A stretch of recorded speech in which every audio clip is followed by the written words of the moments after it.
la entrevista denominada Nuevos perfiles profesionales en el mundo de la música. Bienvenidos a una charla más de esta serie de entrevistas en Do sostenido.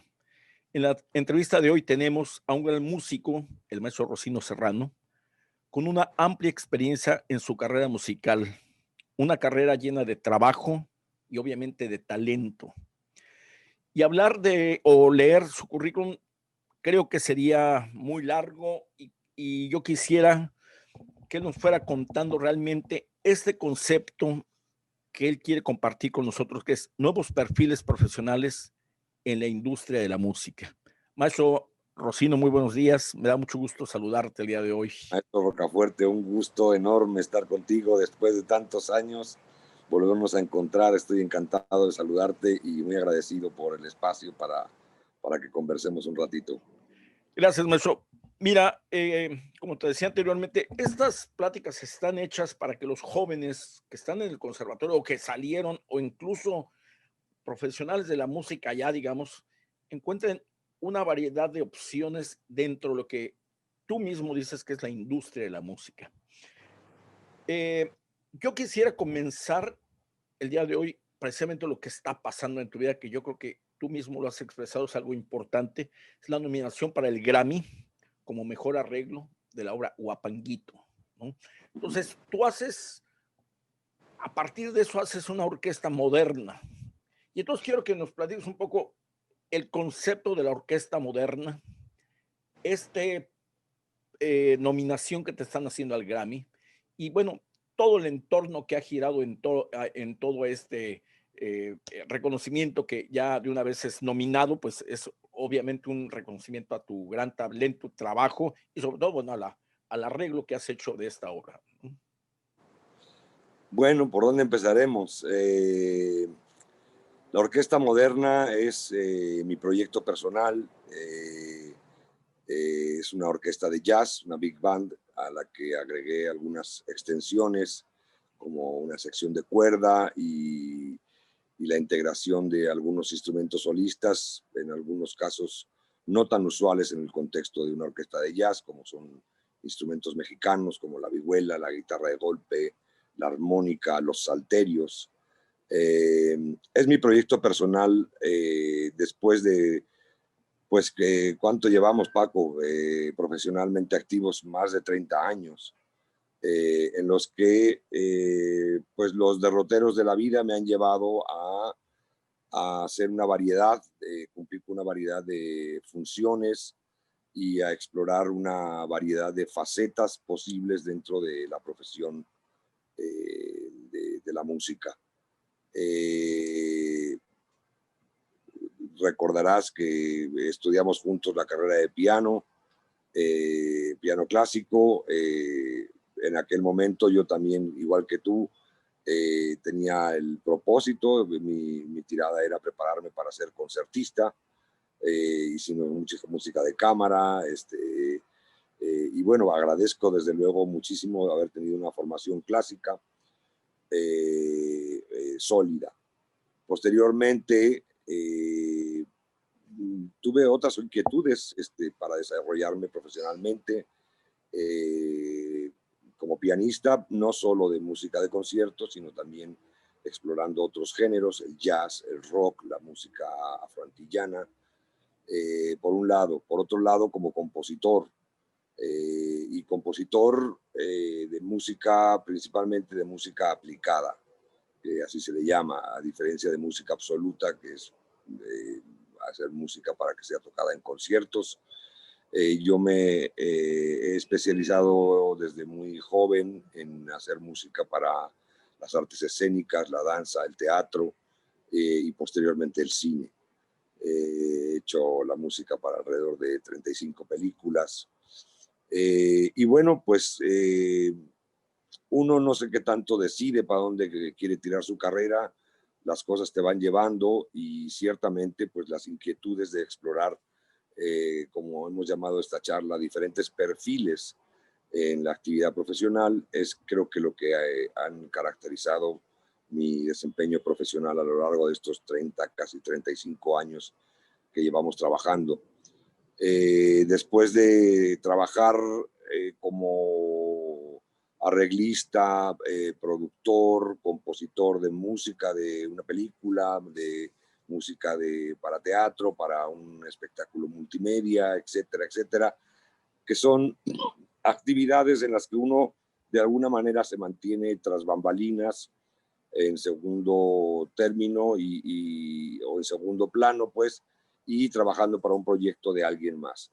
Llegó un momento en que dije, bueno, muy bien, todo está muy divertido, pero ¿y la obra personal cuándo? Entonces, pues, fue inaplazable el sacar obra que tenía compuesta, desarrollar más. Le di el formato de orquesta de jazz. Me gradué como compositor en Manhattan School of Music en la especialidad de composición en jazz. Y bueno, me pareció el formato más adecuado para dar salida a estas inquietudes creativas, y así fue como formé la Orquesta Moderna. Es un ensamble de gran formato. Participamos cerca de 40 músicos cuando nos hemos presentado en concierto. Tuve el apoyo del Fondo Nacional para la Cultura y las Artes como miembro del Sistema Nacional de Creadores de Arte, y esto pues facilitó la creación de un volumen de obra original y arreglos a obra de otros jazzistas mexicanos. Y bueno, con eso se integró un repertorio y se grabó un disco que ahora pues recibió nominación. Uno de los temas que están incluidos, el Guapanguito, recibió nominación por la Academia Latina como mejor arreglo, cosa que pues me llena de satisfacción y pues muy contento por ello. Algo muy importante, Rocino, que acabas de mencionar, tu formación clásica. Yo recuerdo en aquella época de la Escuela de Perfeccionamiento Olin Yolistli que preparabas el concierto en fa menor de Bach, unas obras de Hafter y algunas otras cosas, ¿no? Y al mismo tiempo hacías por ahí rock con la banda Elástica, si no mal recuerdo, ¿no? Y yo creo que una de las cosas, como decía Rubinstein, tú eres el ejemplo de un músico completo, un músico que eres pianista, director musical, compositor, arreglista, orquestador y productor, y que finalmente toda esta formación no se ha hecho de la noche a la mañana, ¿no? O sea, esto de la formación clásica, estamos hablando de los 80s, y algo también muy interesante es a veces digamos, llamémosle el tabú de algunos músicos de formación clásica que dicen, no, el jazz no es, ese es como un subgénero, o la música popular es como un subgénero. Pero ahora yo creo que todos estos estilos, digamos, llamémosle, sobre todo de la música popular, ya están tan complejos que realmente no se puede improvisar para ser un buen productor de un arreglo de música popular o de cualquier cosa. Necesita realmente una formación musical. Mi pregunta en este caso, tú dices que tu formación clásica fue importantísima para tu desarrollo como músico, obviamente. Cuando vas a Manhattan School of Music, ¿llegas con la idea de ser músico clásico o ya realmente con la idea de abordar los otros géneros, que siempre fuiste muy inquieto o quisiste explorar todos? ¿Cuál fue tu idea para irte a Manhattan School of Music? Bueno, yo llegué a Manhattan School of Music siendo ya profesional. Ya tenía una trayectoria recorrida, tocando, componiendo, arreglando, produciendo discos, haciendo música para el cine. Y Manhattan School of Music, como sabes, es uno de los conservatorios más importantes del mundo. Ofrece tiene un departamento de música de concierto muy sólido e igualmente un departamento de jazz muy importantes, de los pioneros en la educación en el jazz en los Estados Unidos, de las primeras instituciones que ofrecieron de manera formal una educación en el jazz y en otros géneros de la música.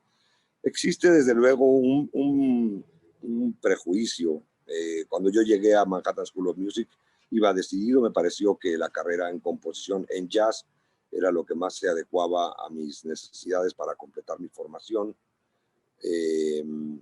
Y bueno, durante todos aquellos años en donde, como bien mencionas, pues era evidente que yo tenía otras inquietudes para desarrollarme profesionalmente. No existía en México una oferta académica que nos permitiera formarnos como profesionales en otras áreas de la música, más allá del concertismo o el atrilismo o todo aquello que no fuera la música de concierto.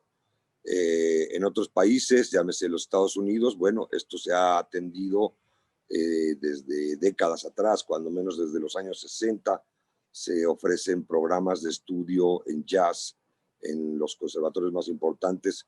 Al día de hoy te puedo decir que incluido Juilliard, que si cabe el Olimpo de la música de concierto, ofrece programas desde licenciatura hasta doctorado en estudios de jazz. En México, desde luego que tenemos un rezago importante. No es la situación como en aquellos años 80, en donde cuando yo quise estudiar la armonía del jazz tuve que acudir a profesores particulares, que había pocos. La maestra Margarita Vega nos formó a varias generaciones en clases particulares y no había una oferta como la que hay ahora. Afortunadamente empieza a haber, sobre todo impulsada por la iniciativa privada, en escuelas privadas. En cuanto al sector público, sigue habiendo un rezago y una resistencia un tanto incomprensible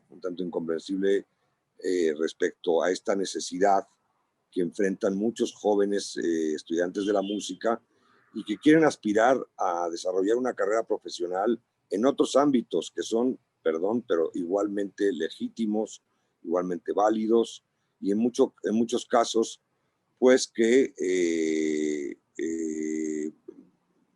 tienen una actividad muchísimo más dinámica que incluso la música de concierto. Esto no quiere decir que sean mejores o peores unas ramas u otras del desarrollo profesional, pero seguimos viendo en la Ciudad de México, Escuela Superior de Música, bueno, fue pionera y por fin, desde hace algunos años, cuenta con la validación oficial a nivel de licenciatura en jazz. Pero es la única escuela en el sector público que ofrece un programa hacia este tipo de estudios. Conservatorio Nacional, nada.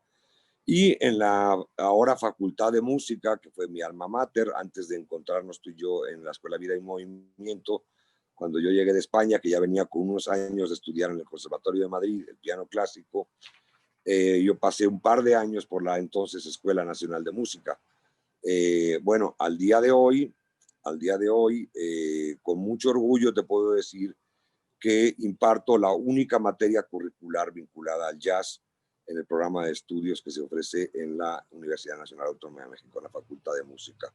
Después de mucho insistir con diferentes directores que fueron pasando por esa oficina, se logró abrir la materia de armonía del jazz, que con mucho orgullo, te comento, ha tenido una recepción abrumadora por parte de los alumnos. Me dijeron ahora que para este semestre mi materia es la materia que tiene más alumnos inscritos de toda la Facultad de Música, cosa que me llena de orgullo. Y mira, uno de los argumentos que creo que fueron irrebatibles cuando se presentó a la dirección de la maestra Tere Frank, a quienes siempre estaré muy agradecido por ser la primera que abrió la puerta para que se abriera esta materia, incluso como materia optativa por el momento. Y se presentó al Consejo Técnico de la facultad. Uno de los argumentos, como te decía, que creo que fueron irrebatibles, es que, por un lado, hay muchos muchachos que se acercan a la música y que acaban estudiando música de concierto, cuando en realidad ellos querían hacer otras cosas igualmente válidas para desarrollarse profesionalmente, como tocar jazz, como hacer música para el cine. como dedicarse a la producción discográfica, a la música popular en la variedad de géneros que existen. Todo eso se puede hacer bien y se puede hacer mal. Ahora, hay más probabilidades de que se haga bien si tienes una formación, una preparación para hacerlo bien. Entonces, la propuesta de abrir esta materia de armonía del jazz como una primera materia que deberían seguir otras para complementar la formación de estos muchachos, va dirigida no solo a aquellos que se quieren dedicar a estas otras facetas del desarrollo profesional que no son la música de concierto necesariamente, sino además también para aquellos que sí quieren una formación como concertistas, como atrilistas, y que seamos realistas, salen a la calle después de graduarse y no tienen trabajo en lo que estudiaron. Las orquestas no liberan plazas tan a menudo, digamos, la proporción entre egresados de los conservatorios y escuelas de música con el número de plazas que se liberan en las orquestas, pues es totalmente desproporcionado. Igual tú lo sabes muy bien, para hacer una vida profesional, ganarte la vida como concertista, pues muy pocos de todos los egresados, porque las condiciones, las oportunidades, los presupuestos, las políticas simplemente no lo permiten. Entonces, ¿qué es lo que pasa? Que alguien que sale con una formación para dedicarse a la música de concierto, pues se da cuenta de que estudió para una carrera que no existe. En muchos niveles no existe. No hay posibilidades de desarrollarse profesionalmente. ¿Qué es lo que ocurre? Que o terminan para ganarse la vida o dando clases o dedicándose a la música popular, pero sin haber tenido una formación que les permita hacerlo de manera correcta. Entonces, también va dirigido para estos estudiantes que sí persiguen una carrera en la música de concierto, pero que necesitan el complemento porque eventualmente se van a encontrar con la necesidad de ir a una grabación y leer un cifrado, con la necesidad de improvisar, con la necesidad de estar familiarizados con ciertos códigos, ciertas convenciones propias de la llamada música popular, para los que no fueron formados, no tuvieron esa formación. Entonces, bueno, desde luego que existe un rezago ya de varias décadas. Yo creo que tanto la Universidad Nacional como el Conservatorio Nacional, amén de todas las instituciones públicas que ofrecen educación musical en toda la República, deberían darse cuenta de que los conservatorios más importantes del mundo vienen haciendo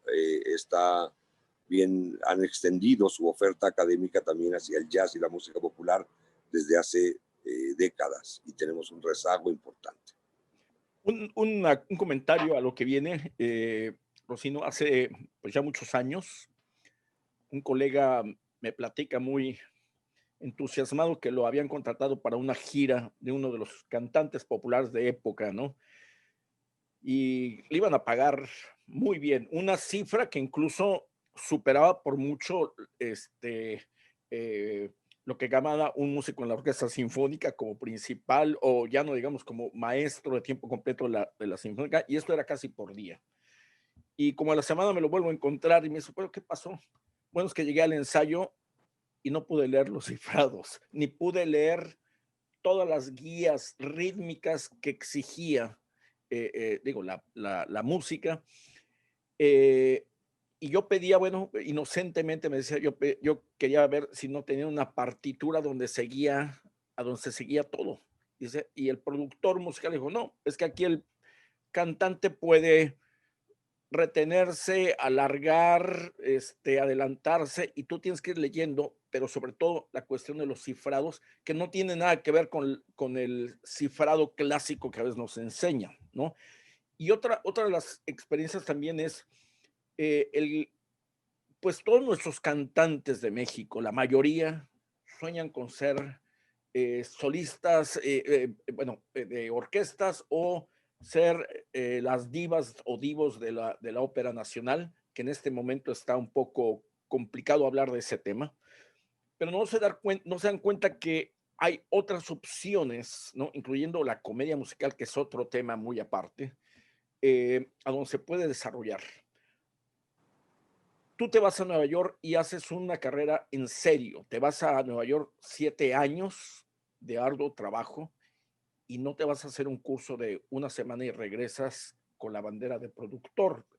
Que es el comentario, es como a veces, desgraciadamente, quizá por la falta de experiencia de los jóvenes músicos, creen que tomar un curso de 8 días o de 15 días ya son o productores o directores de orquesta o directores de coro.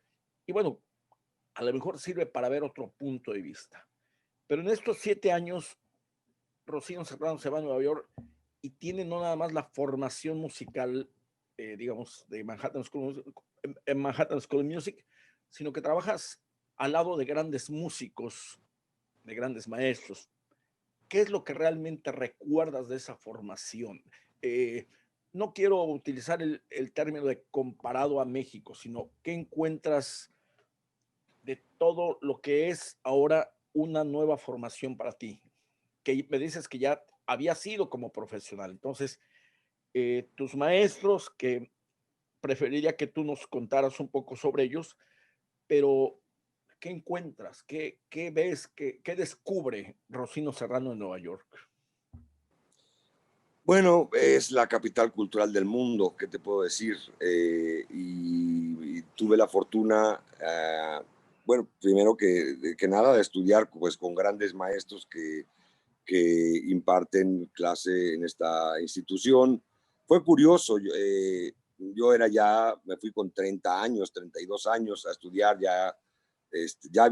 yo ya había cursado, yo había estudiado ya una carrera y lo que la escuela no me había aportado, pues lo tuve que aprender en la calle y en clases particulares y compartiendo fotocopias con los colegas más viejos que sabían algo.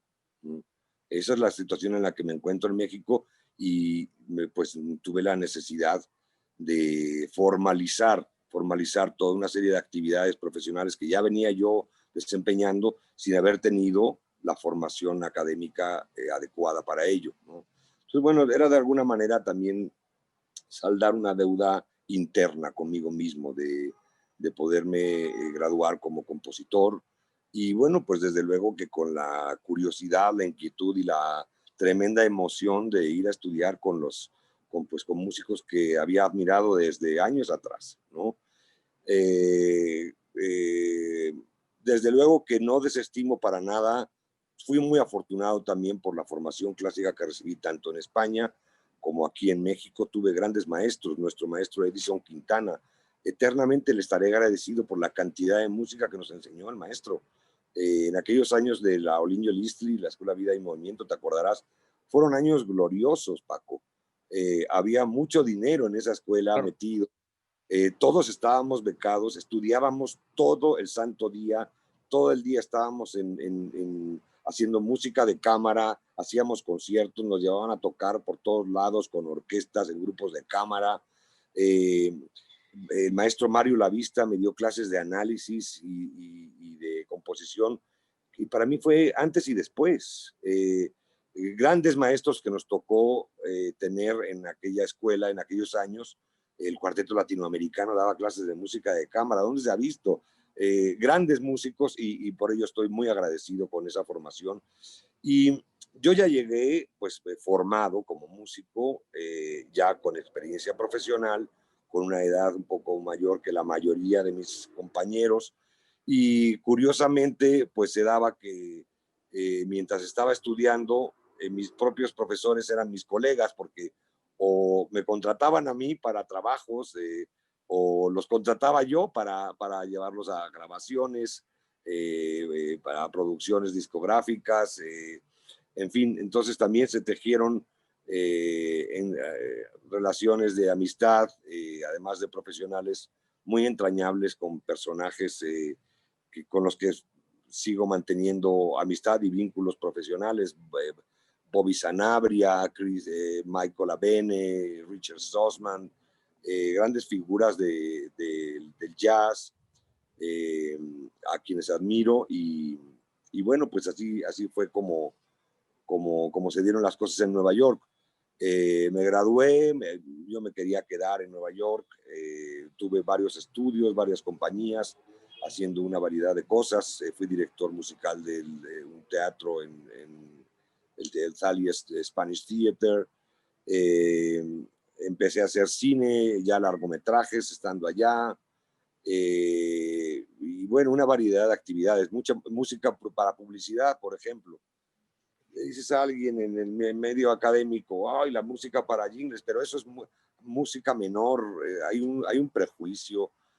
Mira, pues es otra faceta de la vida profesional, y a mí me pagó la renta durante 7 años, ¿me entiendes? Hacer comerciales, y no me da ninguna vergüenza decirlo, ¿no?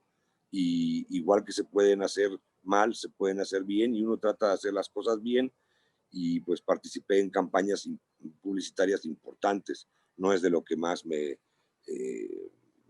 vamos, no es la obra personal, no puede uno confundir esas facetas, pero te aseguro que a lo mejor compositores formados para la música de concierto contemporánea, pues les echas a andar y haces un comercial para Coca-Cola y no van a saber ni por dónde empezar.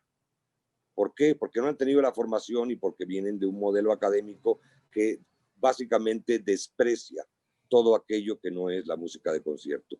Y esto, con todo respeto, me parece que es un error. Rocino, muchas veces, y esto es un poco a veces para los papás, ¿no? Un músico no hace una carrera porque el papá le prohíbe, sobre todo creyendo que un músico va a vivir mal, ¿no?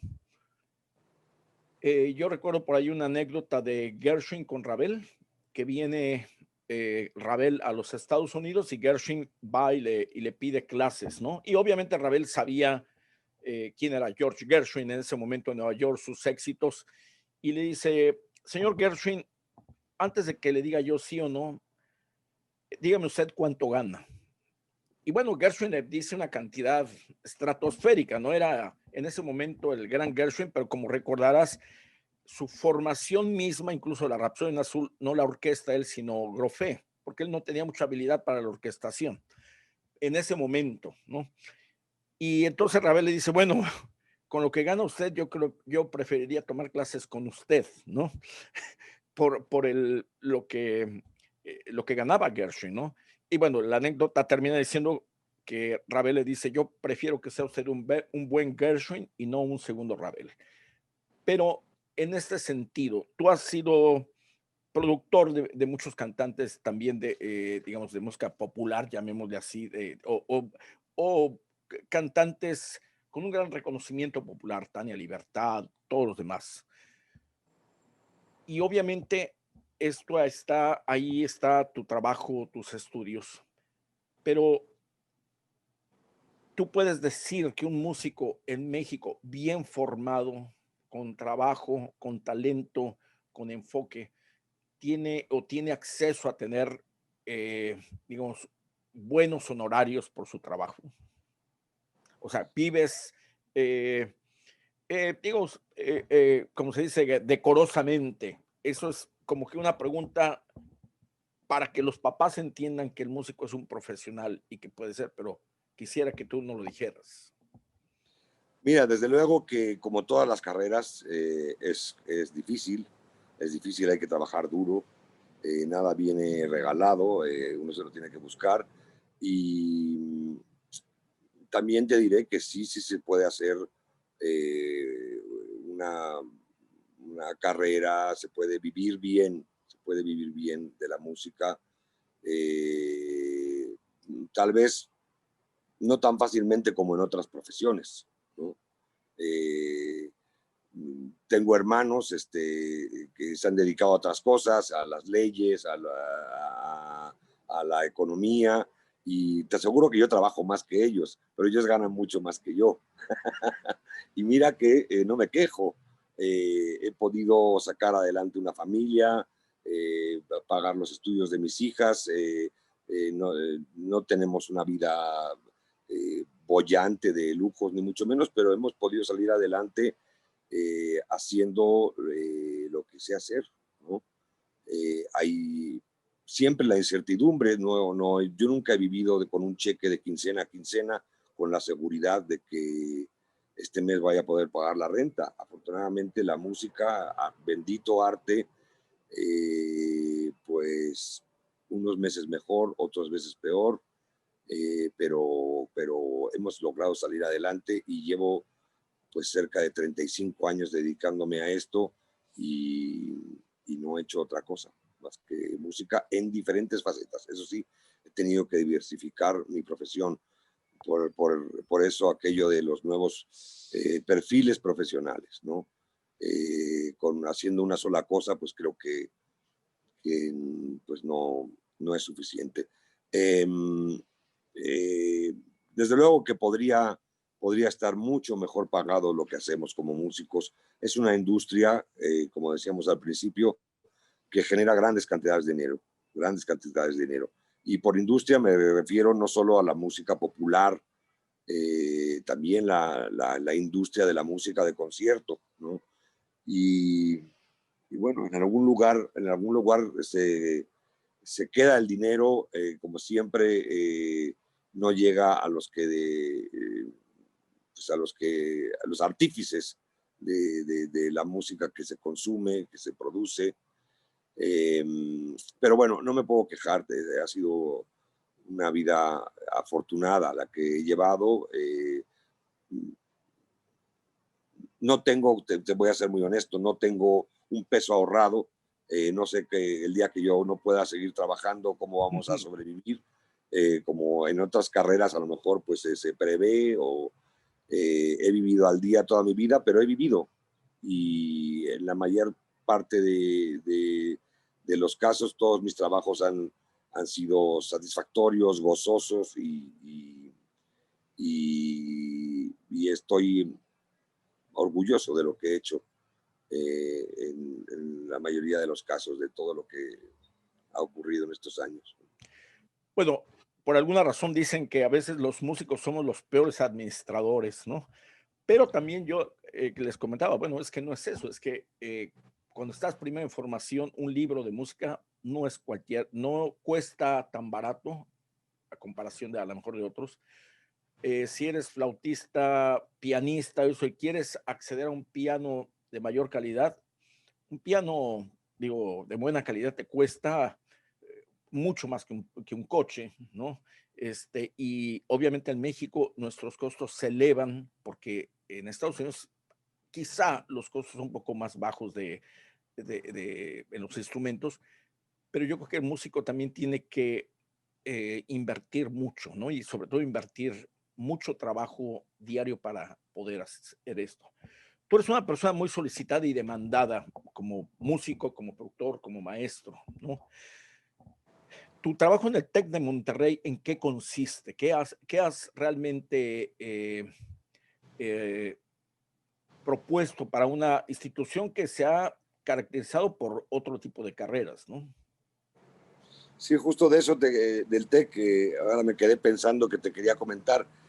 El TEC abrió hace algunos años una carrera que me parece muy interesante, la carrera de Ingeniería en Producción Musical Digital, que creo que atiende precisamente a esta preocupación de los padres de un muchacho que dice, papá, me quiero dedicar a la música es lo mío, ¿no? Sabemos que el TEC es una institución privada, bueno, no es la más barata, ¿no? Entonces, bueno, pues da servicio a un sector de la población que tiene los medios para poder estudiar en una institución. Listo. Sí, justo te quería comentar sobre el TEC de Monterrey.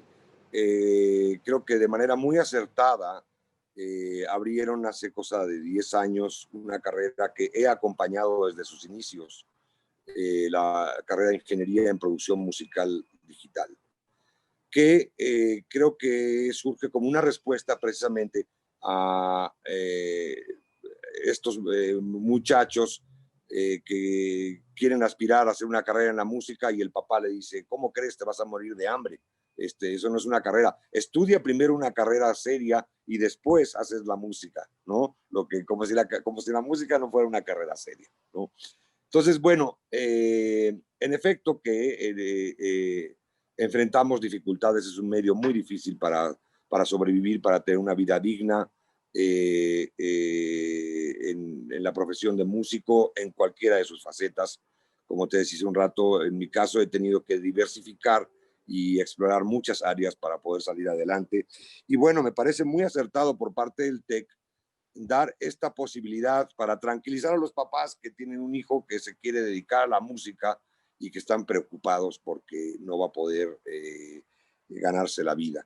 Entonces, proponen una carrera bastante ambiciosa en donde se les da una asomada a los chicos a diferentes facetas en las que se pueden desarrollar profesionalmente en el mundo, en la industria de la música actual. Como ingenieros de grabación, como ingenieros de mezcla, los familiarizan, salen como ingenieros, o sea, estudian matemáticas y física y electrónica como cualquier otro, y salen capacitados para poder desenvolverse como productores de música, en un estudio de grabación como ingenieros, como desarrolladores de tecnología musical, para hacer música para videojuegos, dirías, pero ¿cómo? Eso es de broma, no. Es una rama muy importante en la industria. Cada vez la música para videojuegos le está ganando terreno incluso la música para el cine. Y los grandes presupuestos se están yendo ahí y los grandes talentos están yendo ahí, ¿no? Salen preparados para poder diseñar espacios acústicos, un estudio de grabación, y salen preparados para salir, para desempeñarse como hombres de negocios. Cosa que en un conservatorio, Paco, ¿cuándo te van a preparar para eso, ¿no? Entonces me parece muy acertado. Si algo tuviera que comentar, me gustaría que fuera una carrera, que la carrera que menciono en el TEC de Monterrey incluyera más música, ¿no? Siendo una carrera en producción musical. Yo he impartido prácticamente desde la aparición de esta carrera varias materias, que incluye el currículum académico de composición, arreglo, improvisación. Ahora estoy dando la clase de música publicitaria, composición de música publicitaria.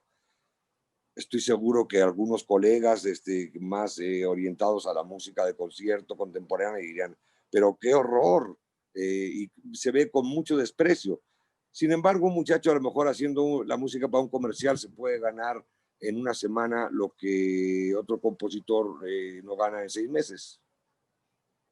Correcto. Una cosa no quita la otra, pero no se puede ver nada, ni de un lado al otro, ni viceversa, con desprecio, con menosprecio, o pensando que esto de que la música popular, entonces que la otra es impopular, ¿no? O la música culta, entonces que la otra es inculta. Perdóname, pero el jazz de inculto no tiene nada. El jazz es una forma de arte muy profundo, como lo son muchas manifestaciones de la música popular, y que de inculto no tiene nada. Se ve con un prejuicio. Normalmente los prejuicios están basados en la ignorancia, Paco, tú lo sabes. Y pues creo que es un campo de estudio, es una forma de arte diferente, con sus particularidades, con sus idiosincrasias. El jazz ha retomado de manera singular ciertas habilidades del músico profesional que en la música académica se han perdido. Por ejemplo, decías al principio de nuestra conversación, no los cifrados que tocaba el continuo en la música del barroco. Bueno, eso era una habilidad. Con un bajo continuo y unos numeritos, el músico tenía la responsabilidad, estaba preparado para saber qué armonía es la que le estaba sugiriendo el compositor, y con la libertad de hacerlo, no tocando exactamente las notas que estaban ahí escritas, sino con la libertad de armonizar sabiendo que había, atendiendo las indicaciones del compositor. De la misma manera, la improvisación es realmente una lástima y una tragedia que sea una práctica que se ha perdido completamente en la música de concierto, ¿no? El jazz la ha retomado de una manera singular y es una habilidad que cualquier músico debería tener, ¿no? Entonces, cuando me dicen que la música culta y la otra es inculta, digo, momento, porque tenemos que platicar de un par de cosas. Grandes músicos que seguramente recordarás, el mismo Bernstein, Menuhin, ¿no? mucha gente, pero incluso Gulda, el gran pianista austriaco, deja la música clásica al final de su carrera y se dedica al jazz, ¿no? Diciendo que es un aprendiz total en el jazz, ¿no? Y Menuhin, por ahí cuando graba un disco, pues queriendo tocar jazz, él mismo escribe que él solamente disfruta la música, pero que no se considera en ningún momento un buen jazzista, o sea, no se considera jazzista, pero que él cree que hay buena y mala música.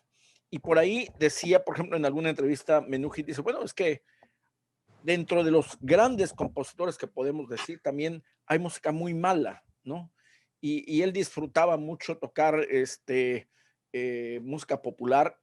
Bernstein era una persona que disfrutaba realmente la música popular, que por eso creo tanta obra no tan corte clásico, ¿no? Entonces, eso, bueno, eso. ¿Hasta dónde, o para dónde va, mejor dicho, el futuro de la industria de grabación, por ejemplo, como cantante o como músico, teniendo ahora que en cuenta que ya no sé, la venta de los discos se ha caído terriblemente por todas las plataformas que existen? Aquí en Estados Unidos hay una campaña para volver a hacer los discos de 33 revoluciones por minuto, otra vez los de vinil antiguos, pero ¿hacia dónde crees que va o cómo va a ser las nuevas corrientes y tendencias de la industria de la grabación? Bueno, están cambiando las cosas de una manera vertiginosa. Nos ha tocado a ti, a mí y a los de nuestra generación, nos tocó ver el tránsito de las tecnologías análogas, los discos efectivamente en vinilo de 33 revoluciones. Yo todavía grabé en discos también de 45 revoluciones, los famosos singles, ¿no? Ajá. Y casetes. El disco de la banda elástica está grabado en 33, ¿no? Los primeros dos discos de la banda elástica fueron editados en vinilo en los años 80, ¿no? Nos tocó ver la transición hacia lo digital. Me tocó hacer discos todavía en cinta magnetofónica de 2 pulgadas, y nos tocó ver el tránsito hacia el mundo de lo digital. Ya empezábamos a grabar en máquinas digitales y el formato eran los CDs. Y de un día a otro desaparecieron de las tiendas los LPs, ¿te acordarás? ¿No? Sí. Bueno, ahora nos ha tocado ver la desaparición del CD. Y con el advenimiento del CD y del mundo digital, el pirataje, nos tocó verlo. Cuando eran vinilos, disco vendido era disco cobrado, ¿no? Ya con los CDs, bueno, las ventas decayeron de una manera estrepitosa, pues porque se podía reproducir de manera muy fácil, el soporte físico, y bueno, pues los productores y los creadores de los fonogramas pues no recibían ese dinero, ¿no? Ahora, ¿qué pasa? Están desapareciendo el CD, y todo está en plataformas digitales.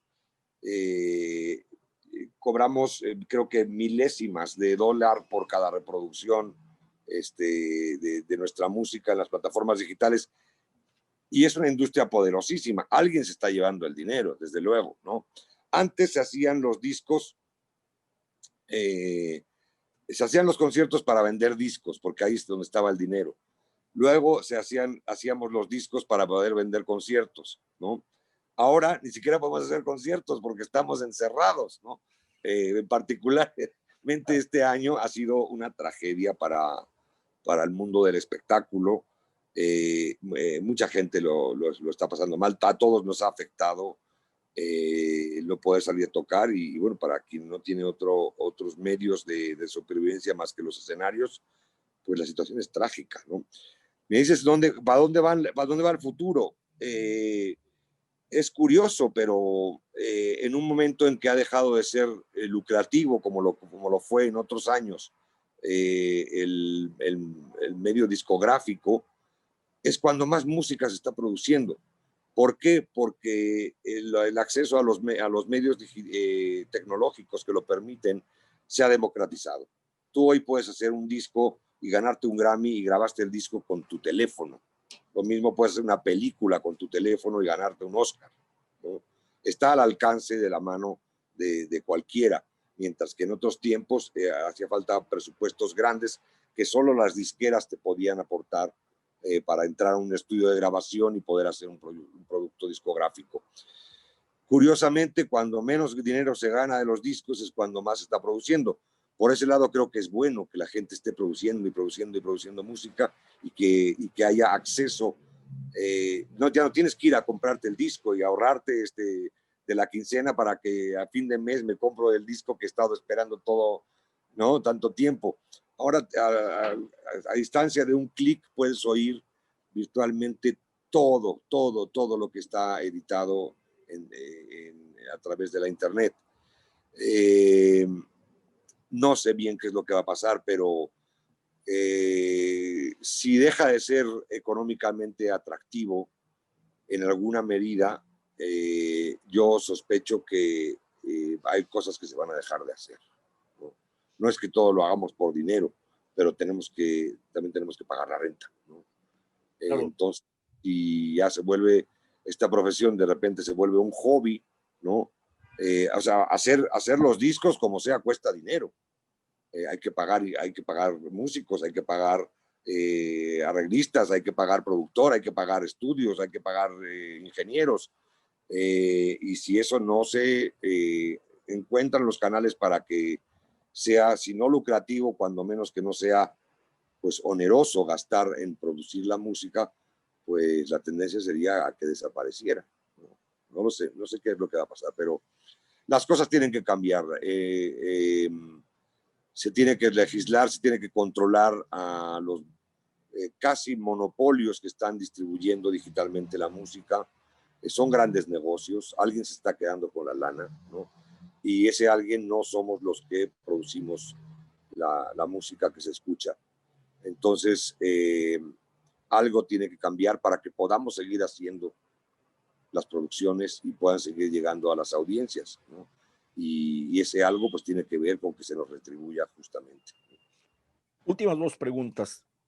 ¿Tú crees que este esfuerzo, bueno, de las disqueras, ¿no? De volver a retomar el disco de vinilo tiene que ver con que, como tú dices, disco comprado, disco pagado, ¿no? ¿Tú crees que sea un esfuerzo para ver si se puede levantar la industria del disco? Mira, no creo que vaya, creo que es más bien un ejercicio nostálgico, ¿no? Hay quien dice si hay una calidad en el sonido más cálida, el disco y el roce de la aguja que tiene scratch, tiene ruido, es muy discutible si la calidad de la música grabada en métodos mecánicos, analógicos, respecto a los digitales es mejor o peor. Yo creo que es un ejercicio nostálgico. Lo cierto es que ya van varios años en donde se venden en los Estados Unidos más discos de vinilo que discos compactos, ¿no? Los discos que produje este año y el año pasado, yo sabía que son los últimos CDs que voy a hacer, ¿no? Y me he encontrado con que lo quiero regalar y me dicen, bueno, gracias, pero es que no tengo dónde oírlo, porque ya ni siquiera hay dónde reproducir los discos compactos, ni en el coche, ni hay reproductores de CD. Ahora se ha puesto de moda otra vez, puedes comprar tornamesas, tal vez es más Claro. fácil comprar una tornamesa que comprar un reproductor de CD.